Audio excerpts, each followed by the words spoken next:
महिला माने ए तीनोटी कारण जो हो पारि नांती माँ जानतु कारण और ताहार उपचार। पुराणा कालरू नहीं आज पर्यंत सब जिनिस बदली सारी हेले अल्प किछि बदली नाही। जड़े महिलार सुंदरता तेबे ही नजर को आसी थाए जब से माँ होता है।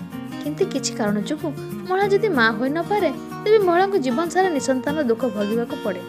वर्तमान समय महिला माने निसंतान रहिबार अधिकांश कारण अभाव पुरुष मानक देखा मिलता है, जो महिला मानक मानसिक प्रताड़ना सामना करने को पड़े। किछि महिला निसंतान कष्ट भोगुछंती कारण मानसिक चिंता अटे। बरेली सेंटर आईबीए विशेषज्ञ श्रुति घाटके अनुसार महिला मानक मध्य समस्या मुख्यतः यही कारण जो होता है। से कारण गुड़िक है फेलोपियन ट्यूब माने गर्भनली बंद होगा, एग न बनवा, यूट्रस संबंधित समस्या जमी छोट गर्भाशय, गंठी और कैंसर अबा टीबी हवा, पीसीओडी अर्थ प्लास्टिक ओभारी डिजीज, ल्यूकोरिया, डायबिटीज, एनीमिया एवं मोटापण।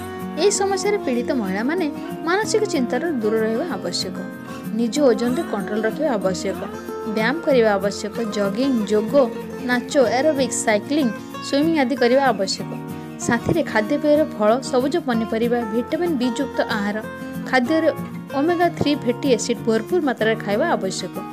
यही सब समस्यार उपचार यार लक्षण पर आधारित। किसी क्षेत्र में यही सब समस्या मेडिसिन प्रयोग द्वारा ठीक होता है, किसी क्षेत्र में सर्जरी करने को पड़ता है। केबे केबे किछि महिला मानक गर्भधारण करने कष्ट हो पड़े एवं एही परिस्थिति रे परीक्षा पर आईवीएफ उपाय लाभदायक एवं सफल साब्यस्त हो पारे। जदि वीडियोटी भल लगे ताहले कमेंट करी निहाती जणातु।